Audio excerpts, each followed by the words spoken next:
ভারতীয় সংবিধান চলছিল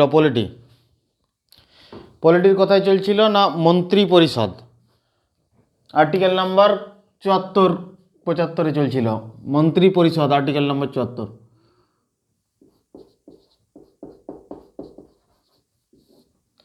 পলিটিতে মন্ত্রী পরিষদে আমাদের কি বলেছিলাম না, মন্ত্রী পরিষদে মন্ত্রী পরিষদ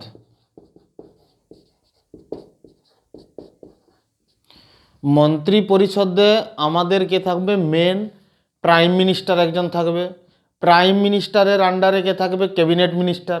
ক্যাবিনেট মিনিস্টারের আন্ডারে কে থাকবে, স্টেট মিনিস্টার, রাজ্যমন্ত্রী। রাজ্যমন্ত্রীর আন্ডারে কে থাকবে, প্রতিমন্ত্রী। তো এই যে প্রত্যেকটা দপ্তরে একজন একজন করে থাকছে আমাদের, ক্যাবিনেট মিনিস্টার, রাজ্যমন্ত্রী, প্রতিমন্ত্রী, এদের সবারকে টিয়ারিংকে হ্যান্ডেল হলো কে প্রাইম মিনিস্টার। প্রাইম মিনিস্টার এদের সমস্ত ডিপার্টমেন্টের হেড কোন মন্ত্রী না, প্রধানমন্ত্রী, প্রাইম মিনিস্টার। তো মন্ত্রী পরিষদের ধরো এখানে এই পুরো মন্ত্রী পরিষদটা চালাচ্ছে পুরো হেডকে, প্রধানকে না প্রাইম মিনিস্টার। নর্মালি আমরা কি জানি না, মন্ত্রী পরিষদকে যদি ভাঙতে হয়, প্রধানমন্ত্রী যদি ইস্তফা দিয়ে দেয়, মন্ত্রী পরিষদ ভেঙে যাবে। লোকসভা ভাঙবে কি? লোকসভা ভাঙবে না, কারণ যারা ভোট দিয়ে এসেছে এমপি হয়ে, তাদের নতুন করে ভোট হবে কি? হবে না। তো প্রধানমন্ত্রী ইস্তফা দিলে কিংবা প্রধানমন্ত্রীর মৃত্যু যদি হয়ে যায়, তখন মন্ত্রী পরিষদ ভেঙে যাবে। পুনরায় যে প্রধানমন্ত্রী হবে, নতুন করে মন্ত্রী পরিষদ গঠন করা হবে। নর্মালি কি না, মন্ত্রী পরিষদকে অ্যাকচুয়ালি শপথ গ্রহণ করায় কে নিয়োগ করে? রাষ্ট্রপতি। কে নিয়োগ করে? রাষ্ট্রপতি, প্রেসিডেন্ট, রাষ্ট্রপতি। মন্ত্রী পরিষদকে কে নিয়োগ করে? রাষ্ট্রপতি নিয়োগ করে। তো সিলেক্ট করা হয়। তো এখানে ক্যাবিনেট মন্ত্রী কে হবে সেগুলো সিলেক্ট করা হয়। রাজ্যমন্ত্রী কে হবে সেগুলোকেও সিলেক্ট করা হয়। প্রতিমন্ত্রী কে হবে সেটাকেও সিলেক্ট করা হয়। তো ক্যাবিনেট মন্ত্রী, রাজ্যমন্ত্রী, প্রতিমন্ত্রী, সব থেকে প্রধানমন্ত্রীর পরে পাওয়ার কার না, ক্যাবিনেট মন্ত্রী। তো এই ক্যাবিনেট মন্ত্রীদের মধ্যে কে থাকবে না, হেড থাকবে কে? প্রধানমন্ত্রী যদি বলে কোনো একজন মন্ত্রী, ধরো আমাদের বাঁকুড়ার যেমন আগে ছিল প্রতিমন্ত্রী ছিল সুভাষ সরকার। তো সুভাষ সরকারকে যদি বলে প্রতিমন্ত্রী থেকে হাঁটি দাও, তো দোষ কার যাবে? রাষ্ট্রপতি হাঁটাবে, কিন্তু কার কথাতে হাঁটাবে? প্রধানমন্ত্রী ঠিক ইনস্ট্রাকশন দিয়ে দেবে, রাষ্ট্রপতি তাকে সরিয়ে দেবে ওই মন্ত্রী পরিষদ। রাষ্ট্রপতি কাউকে মন্ত্রী পরিষদ থেকে সরাতেও পারে, অন্য দপ্তরে ট্রান্সফার করতে পারে। কে না, রাষ্ট্রপতি নামে কিন্তু করবে রাষ্ট্রপতি, কিন্তু করছে কে না, প্রধানমন্ত্রী। বাস্তবে প্রধানমন্ত্রী আমরা বলবো কাকে না, রাষ্ট্রপতিকে। লেখার সময় লিখবো রাষ্ট্রপতিকে, কিন্তু কাজে করবে কে? প্রধানমন্ত্রী, প্রাইম মিনিস্টার। তো এখানে এই প্রধানমন্ত্রীর আন্ডারে কি থাকছে? রাজ্যমন্ত্রী, ক্যাবিনেট মিনিস্টার, ক্যাবিনেট মন্ত্রী,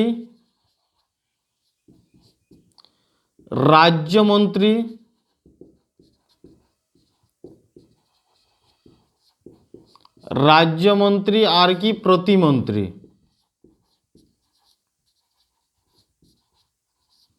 রাজ্যমন্ত্রী, ক্যাবিনেট মন্ত্রীর অনুপস্থিতিতে কি স্বতন্ত্র প্রভার মন্ত্রী বলা হয় তাকে, স্বতন্ত্র প্রভার মন্ত্রী বলা হয়।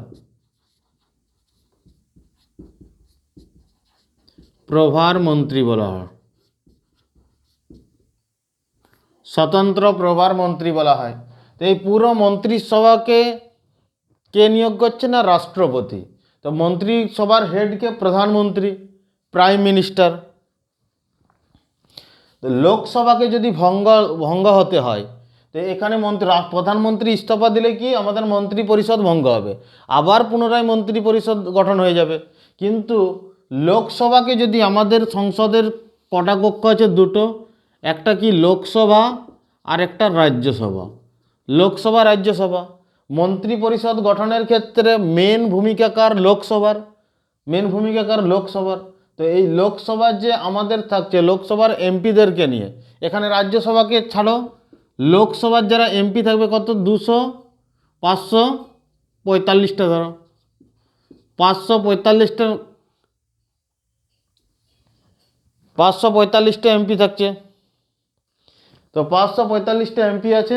তো এর মধ্যে যে আমাদের মেজরিটি থাকতে হবে লোকসভায়, যে কোন পার্টি সরকার গড়বে, সেই সরকার গড়বে সেটা মেজরিটি কার থাকতে হবে, লোকসভায় তার মেজরিটি থাকতে হবে। যেমন বিজেপি না কংগ্রেস, এদের মধ্যে কার সরকার হবে। তো 273টা সিট তাকে পেতে হবে। তার মেজরিটিতে কতগুলো সিট পেতে হবে, 273টা। তাহলে সে সরকার গড়বে। এই মেজরিটি যদি না দেখাতে পারে, যদি বহুমত যদি না দেখাতে পারে কিংবা মেজরিটি যদি না দেখাতে পারে, এমপির সংখ্যা যদি বেশি না দেখাতে পারে কোনো দল, তখন লোকসভা ভঙ্গ করা যাবে, লোকসভা তখন ভাঙা হবে। তো এই ভাঙা হওয়ার জন্য কি, যদি একাই 273 না পায় কোনো পার্টি, তখন কি করবে না, অ্যালায়েন্স, গঠবন্ধন, জোট সরকার করবে, জোট সরকার করবে। তো এই গঠবন্ধন, যেমন অটল বিহারী বাজপেয়ী 2004 সালে যখন অটল বিহারী বাজপেয়ীকে হারিয়েছিল কংগ্রেস, তখন কংগ্রেস একটা অ্যালায়েন্স তৈরি করেছিল অথবা জোট সরকার তৈরি করেছিল। কংগ্রেসের মতাদর্শী দল এবং মন্ত্রীদের, বিভিন্ন দলকে তাদেরকে প্রলোভন দেখিয়েছিল। মন্ত্রীদের, এখানে এমপিদের কি প্রয়োজন না, এই লোকসভার মধ্যে এমপিদের প্রয়োজন কি না, কাউকে লোভ দেখিয়েছিল মন্ত্রিত্ব, যে এই মন্ত্রী তোমাকে স্বাস্থ্যমন্ত্রী দিয়ে দেবো, শিক্ষামন্ত্রী দিয়ে দেবো। সেই কারণে কি কংগ্রেস সরকার করেছিল কি, জোট সরকার যখন 2004 সাল থেকে জোট সরকার অ্যালায়েন্স করলো, ইউপিএ 1 এবং ইউপিএ 2 দুটো টার্ম যখন চালালো কংগ্রেস সরকার, তো এই ইউপিএ 1 এবং ইউপিএ 2 এর আমলে জোট করাটা অ্যাকচুয়ালি ভালো না, একক সংখ্যাগরিষ্ঠতাটাই ভালো।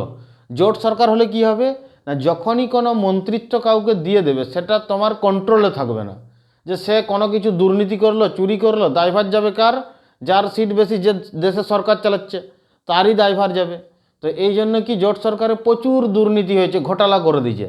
তো কংগ্রেস জোট করেছে যে এই যে 2004 সালের পর থেকে যে ঘোটালা করেছে কংগ্রেসের, চারিদিক থেকে দেখবে যে ঘোটালা, চারিদিক থেকে ঘোটালা এখনও বেরোচ্ছে, জেলে যাচ্ছে। তো কার জন্য, ওই জোট সরকারের জন্য।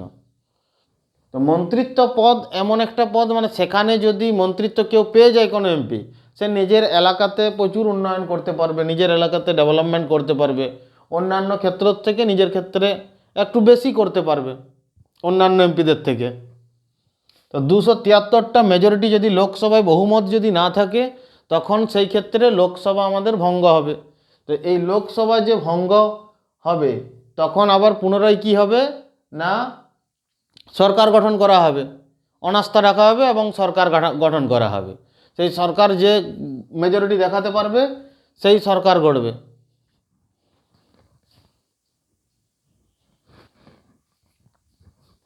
দুশো 73টা সিট পেলে সরকার হবে।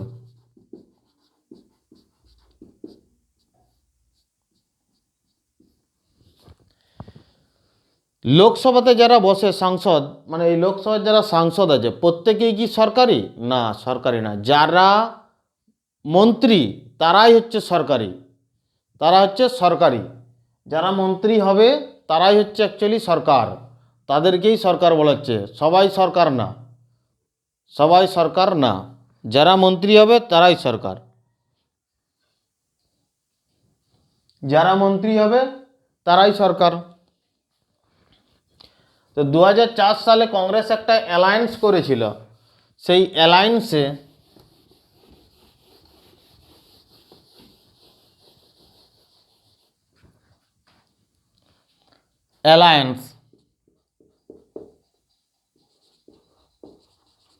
অ্যালায়েন্স বলতে জোট সরকার অথবা গঠবন্ধন।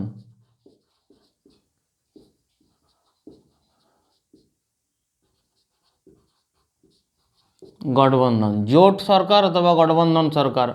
মানে আমাদের দেশে অনেক দল আছে, অনেক পার্টি আছে, যেমন সিপিএম, তৃণমূল, কংগ্রেস, এরকম অনেকে, যেমন মায়াবতীর পার্টি আছে, এম.কে. স্ট্যালিনের পার্টি আছে, জয়ললিতার পার্টি আছে, নবীন পট্টনায়কের পার্টি আছে। তো ইউ আরজেডি, জেওপি, তো বিভিন্ন যে পার্টি আছে, এই সমস্ত পার্টি আলাদা আলাদা। তার মধ্যে মেন দুটো পার্টি আছে আমাদের দেশের মধ্যে, সব থেকে বড় পার্টি দুটো আছে, একটা কংগ্রেস আর একটা হচ্ছে বিজেপি। দুটো পার্টি আছে। এই দুটো পার্টির মধ্যে যদি কোনো পার্টি নিজস্ব একক সংখ্যাগরিষ্ঠতা 273 যদি না পায় সিট সংখ্যা, তখন সেই ক্ষেত্রে কি হবে না, অন্যান্য ছোট ছোট যে আঞ্চলিক দলগুলো আছে তাদের নিজস্ব মতাদর্শ, যেমন শিবসেনাকে বিজেপির মতাদর্শে যে পার্টিগুলো আছে, পাঞ্জাবের অকালি দল, শিবসেনা, বিহারের নীতিশ কুমারের পার্টি, জেডিইউ, তো এই যে বিভিন্ন পার্টি, তো ওদের নিজস্ব মতাদর্শের পার্টি তাদেরকে যেভাবেই হোক, কোনো রকম লোভ দেখিয়ে হোক, কোনো রকম কিছু হোক, তাদেরকে নিজের দলে টেনে নিয়ে এসে তাদেরকে জোট করে সরকার গঠন করবে। তো এই সরকার গঠন করে তখন নিজস্ব 273 মেজরিটি পার করবে, তাহলেই সে সরকার গঠন করতে পারবে। সেম 2000 অটল বিহারী বাজপেয়ী যখন যায় 2004 সালে ইন্ডিয়া অ্যালায়েন্স করেছিল ইউপিএ 1, টার্ম ইউপিএ 1 2004 সাল থেকে 2009 সাল পর্যন্ত। ইউপিএ 1 2004 সাল থেকে 2009 সাল পর্যন্ত কংগ্রেস তার নিজস্ব মতাদর্শী যে দলগুলো আছে তাদের সঙ্গে জোট করে সরকার গড়েছিল 2004 থেকে 2009 সাল পর্যন্ত, ইউপিএ 1।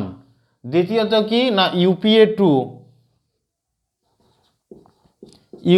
2 দ্বিতীয় টার্ম কত, 2009 থেকে 2014 সাল পর্যন্ত, 2009 থেকে 2014 সাল পর্যন্ত ইউপিএ 2। এই অ্যালায়েন্স করেছিল কে, এই জোট সরকারটা গঠন করেছিল কে না, কংগ্রেস। এটা চালাতো কে, কংগ্রেস। কংগ্রেস সরকার গঠন করেছিল, কে করেছিল না, কংগ্রেস।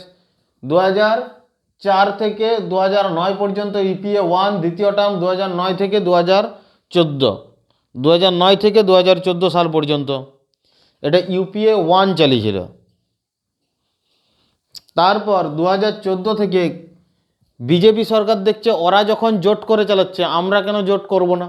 তো বিজেপি সরকার তখন যে সব দলগুলো একসঙ্গে লড়ছে, বিজেপি একাই লড়ছে, তখন বিজেপিও করলো কি না, ও বিজেপি পার্টিও অন্যান্য দলকে একসঙ্গে নিজের দিকে টেনে একটা জোট করলো কি না, এনডিএ 1। তো এনডিএ 1 2014 থেকে 2019 পর্যন্ত চালালো। এনডিএ 1 নরেন্দ্র মোদী যখন প্রধানমন্ত্রী হলো, প্রথম প্রধানমন্ত্রী হলো এনডিএ 1-এ, 2014 থেকে 2019 পর্যন্ত টার্ম চালালো কে না, বিজেপি সরকার।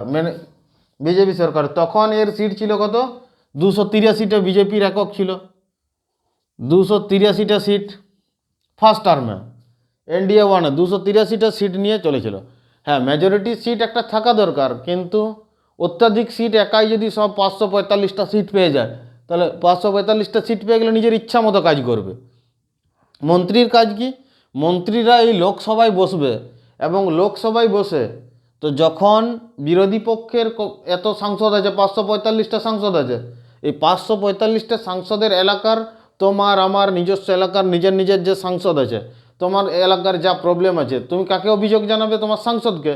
তোমার সাংসদ যে সেটা লোকসভায় জানাবে কাকে না, মন্ত্রীদেরকে। আর এই মন্ত্রীদেরকে তোমার ওই অভিযোগ জানানোর পরে, সেটা কি সমস্যা সেটা জানানোর পরে তার জবাব দিতে হবে, এবং তার কি সমাধান মন্ত্রীদেরকে সেটা দিতে হবে, সেটা দায়বদ্ধ মন্ত্রীরা।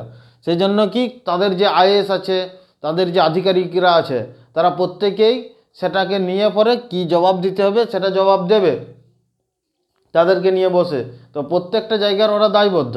আর এই যে সাংসদরা আছে এই লোকসভার ভিতরে যা কিছু তাই বলবে, ওখানে বললে কোনো কেস হবে না, ওখানে যা কিছু তাই বলবে, সমস্ত কিছু নিজের ইচ্ছা মতো যা কিছু তাই বলে যাবে ওখানে, তাও কোনো কেস হবে না।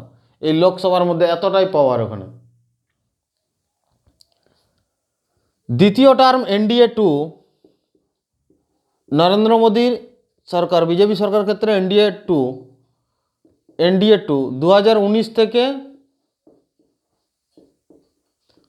2024, 2019 থেকে 2024 পর্যন্ত কি না, এনডিএ 2, 2019 থেকে 2024 এনডিএ 2 সরকার গঠন করেছে। সেখানে বিজেপি কতগুলো? প্রায় 308টা সিট ছিল। বিজেপির কতগুলো সিট ছিল? 308টা। এনডিএ টু এর কতগুলো সংখ্যাগরিষ্ঠ হয়েছে? 308টা। বিজেপি একাই মেজরিটি পেয়েছে, মানে একক ক্ষমতায় বিজেপি সরকারে এসেছিল, একক ক্ষমতায়। এনডিএ পুরো জোট সরকার ছাড়াও। তখন কি জোট সরকারদের এতটা কি গুরুত্ব দেওয়া হবে? হবে না। যখন নিজের সম্পূর্ণ ক্ষমতা আছে তখন জোটকে কেন এতটা গুরুত্ব দেবে? যখন দেখবে যে নিজের মেজরিটি হচ্ছে না, জোটকে নিতে হচ্ছে, তখন তাদেরকে দিতে হবে। যেমন চিরাগ পাসওয়ান বিহারের, ওকে বিজেপি জোট করেছে। চিরাগ পাসওয়ান, রামবিলাস পাসওয়ানের পার্টি, যেটা LJP, LJP party. NDA two, NDA three, NDA three term, NDA three, NDA three 2024 থেকে 2029 সাল পর্যন্ত এনডিএ থ্রি চলবে। এনডিএ থ্রি 2029 থেকে। এখানে বিজেপি একাই সিট পেয়েছিল কত? প্রায়, মানে একক সংখ্যাগরিষ্ঠতা আসেনি, একক সংখ্যাগরিষ্ঠতা আসেনি, 240, 240টা সিট পেয়েছিল, 240টা সিট পেয়েছিল। যদি নীতিশ কুমার বিহারে যদি বিজেপির সঙ্গে জোট করে না লড়তো, কিছু সিট এদিক ওদিক হয়ে গেলে কিন্তু সরকারে বিজেপি আসতো না।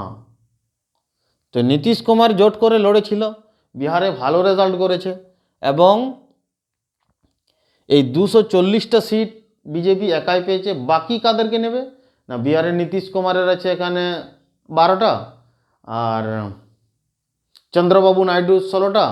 তো এদেরকে নিয়ে আবার কিছু কিছু এদেরকে নিয়ে 16টা, চন্দ্রবাবু নাইডু 16টা, বিহারের নীতিশ কুমারকে নিয়ে করলো কি, চিরাগ পাসওয়ানকে নিয়ে জোট করে এখানে কমপ্লিটলি বহুমত তৈরি করেছে, কমপ্লিটলি বহুমত তৈরি করেছে। এই প্রায় লগভগ 293টার কাছাকাছি,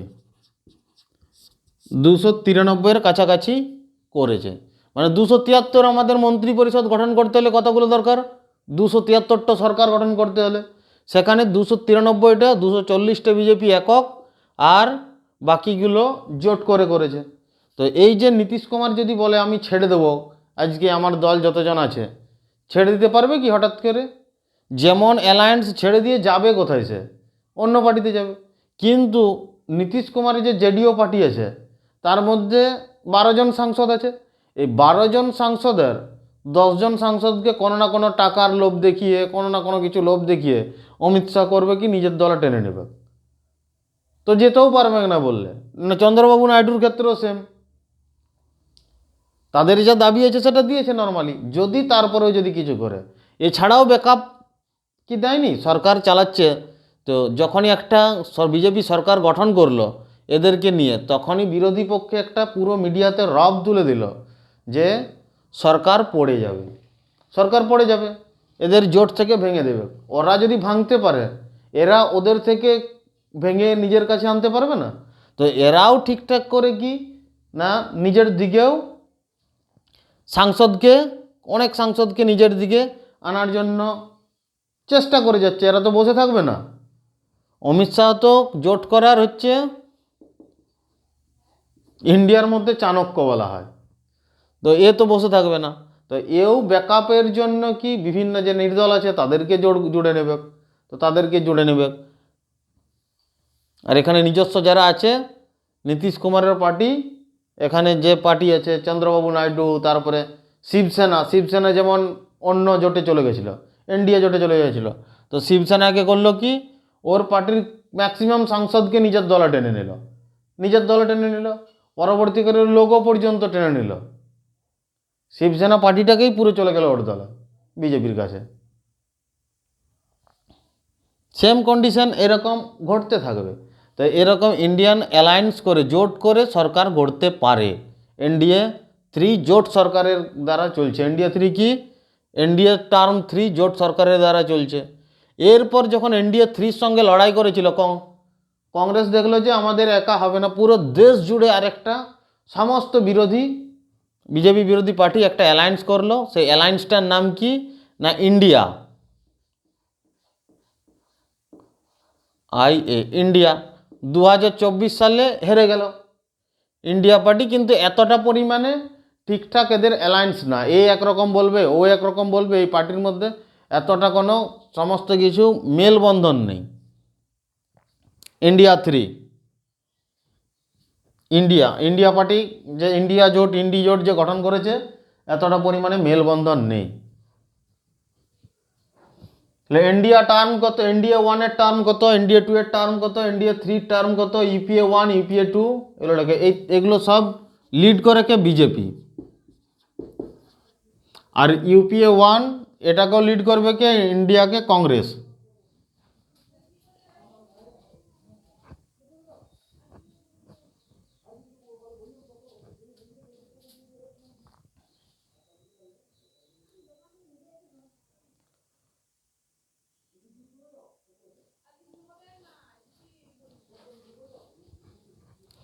তাহলে জোট সরকার বোঝা গেল। জোট সরকার কি?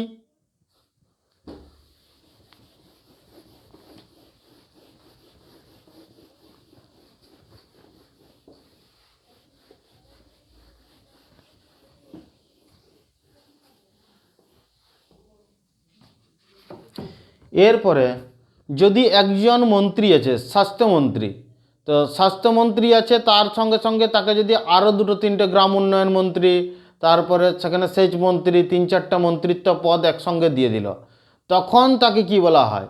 অতিরিক্ত প্রভার মন্ত্রী। অতিরিক্ত প্রভার মন্ত্রী কাকে বলে? মন্ত্রী যেমন কি ক্যাবিনেট মন্ত্রী, রাজ্যমন্ত্রী।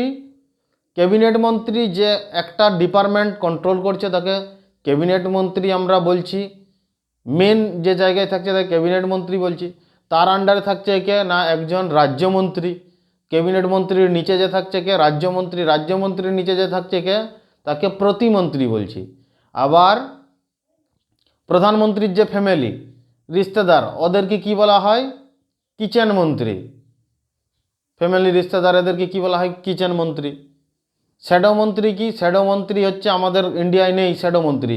শ্যাডো মন্ত্রী হচ্ছে না, একজন সরকার পক্ষের মন্ত্রী থাকবে, সেম পদমর্যাদায় একজন বিরোধী পক্ষের মন্ত্রী থাকবে, একই অফিসে বসবে, তাকে শ্যাডো মন্ত্রী বলা হয়। ইংল্যান্ডে আছে শ্যাডো মন্ত্রী। এরপরে অতিরিক্ত প্রভার মন্ত্রী, যেটা একটা প্রভার মন্ত্রী যেটা বলেছে, স্বতন্ত্র প্রভার মন্ত্রী কাকে বলে? না, যদি কোনো কারণবশত ক্যাবিনেট মন্ত্রী চলে যায়, কোনো অসুস্থ হয়, ওই জায়গা থেকে ওর অনুপস্থিতিতে রাজ্যমন্ত্রী ক্যাবিনেট মন্ত্রীর যে স্থান কার্যগুলো করবে, তখন তাকে কি বলা হয়? না, স্বতন্ত্র প্রভার মন্ত্রী। এটা হচ্ছে অস্থায়ী। আবার ক্যাবিনেট মন্ত্রী যখন ফিরে আসবে তখন তাকে সরে যেতে হবে। এরপরে কি না, অতিরিক্ত প্রভার মন্ত্রী। অতিরিক্ত প্রভার মন্ত্রী কাকে বলা হয়? না, একজন মন্ত্রীকে যদি একাধিক দায়িত্ব দিয়ে দেওয়া হয় তখন তাকে অতিরিক্ত প্রভার মন্ত্রী। একজন মন্ত্রীর ব্যক্তির আন্ডারে 3-4টা মিনিস্টারি ডিপার্টমেন্ট আছে, তাকে অতিরিক্ত প্রভার মন্ত্রী বলা হয়। যেমন আমাদের মমতা ব্যানার্জি, এর আন্ডারে যেমন আছে কি পুলিশ মন্ত্রী মমতা ব্যানার্জি নিজে, মুখ্যমন্ত্রী নিজে, স্বাস্থ্যমন্ত্রী নিজে। তো এই যে এতগুলো মন্ত্রী, আরও এক্সট্রা যে মিনিস্টারি ডিপার্টমেন্টগুলো আছে, মমতা ব্যানার্জি অনেকগুলো 10-12টা মিনিস্টারি ডিপার্টমেন্ট নিয়ে রেখেছে। তাহলে এগুলোকে কি বলা হয়? অতিরিক্ত প্রভার মন্ত্রী। তাহলে মমতা ব্যানার্জি হচ্ছে কি? অতিরিক্ত প্রভার মন্ত্রী। এটা রাজ্যের ক্ষেত্রে। সেন্ট্রালের ক্ষেত্রে সেম, যদি সেন্ট্রালে থাকতো সেম হতো। অতিরিক্ত প্রভার মন্ত্রী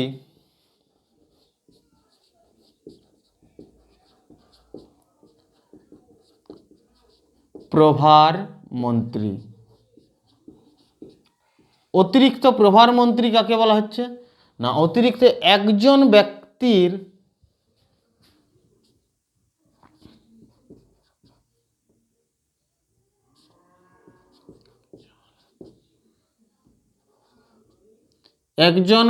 দায়িত্বে,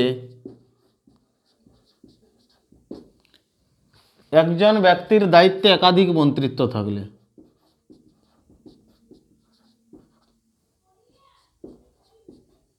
একাধিক মন্ত্রিত্ব থাকলে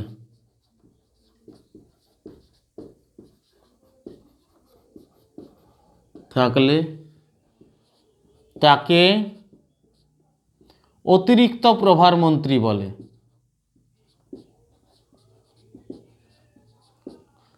অতিরিক্ত প্রভার মন্ত্রী বলে। তাকে অতিরিক্ত প্রভার মন্ত্রী বলে। কিছু কিছু ডিপার্টমেন্ট আছে যেমন সেগুলো প্রধানমন্ত্রী নিজের কাছে রাখে, অতিরিক্ত প্রভার মন্ত্রী, যেমন প্রাইম মিনিস্টার অফিস, যেমন ইসরো কোনো রিসার্চ সংস্থা হলো, ডাইরেক্ট কোথায় যোগাযোগ করবে না প্রধানমন্ত্রী অফিসের সাথে।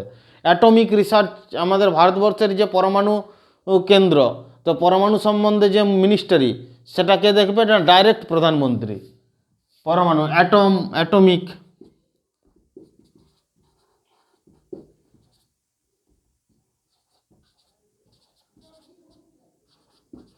অ্যাটমিক রিসার্চ ডাইরেক্ট প্রধানমন্ত্রীর মাধ্যমে। তারপরে ইসরো,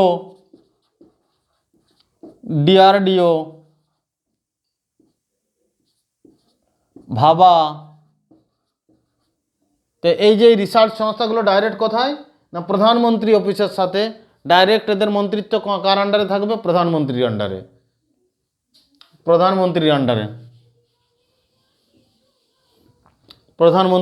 থাকবে।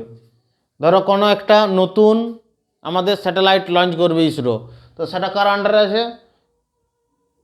প্রধানমন্ত্রীর আন্ডারে। চন্দ্রযান যাবে, চন্দ্রযান 2, চন্দ্রযান 3, কার আন্ডারে না প্রধানমন্ত্রীর আন্ডারে, ডাইরেক্ট প্রাইম মিনিস্টারের ডিপার্টমেন্টে, পিএমও অফিস।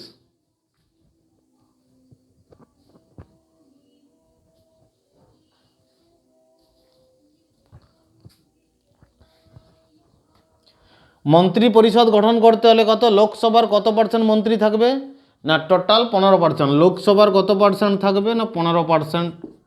মন্ত্রী পরিষদ গঠনে লোকসভার 15% থাকবে। মন্ত্রী পরিষদকে কে নিয়োগ করে না রাষ্ট্রপতি। অপসারণ করে কে না রাষ্ট্রপতি। এরপরে ধরো প্রধানমন্ত্রীর কথা শুনছে না কোনো একজন মন্ত্রী, তখন কি করবে? তার মন্ত্রিত্ব ডিপার্টমেন্ট হয়তো চেঞ্জ করে দেবে। প্রধানমন্ত্রী রাষ্ট্রপতিকে বলবে একে ইস্তফা দিতে বলুন, তো ইস্তফা রাষ্ট্রপতি তখন ওকে দেওয়া করবে। ইস্তফা যদি না দেয় রাষ্ট্রপতি তাকে অপসারণ করতে পারে। রাষ্ট্রপতি তাকে অপসারণ করে অন্য মন্ত্রিত্ব তাকে ট্রান্সফার করে দিতে পারে, এটা কার না প্রধানমন্ত্রীর কথা অনুযায়ী, প্রাইম মিনিস্টারের কথা অনুযায়ী। তো প্রাইম মিনিস্টার আনঅফিসিয়ালি, মানে সমস্ত কিছুর এখানে প্রধানকে আনঅফিসিয়ালি প্রধানমন্ত্রী, আর কিন্তু দোষ হবে কার? রাষ্ট্রপতির। অপসারণ করছে কে? রাষ্ট্রপতি। কাগজে কলমে করবে কে? রাষ্ট্রপতি, কিন্তু বাস্তবে করবে কে না প্রধানমন্ত্রী।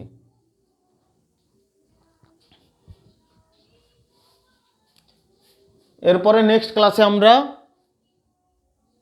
আলোচনা করব।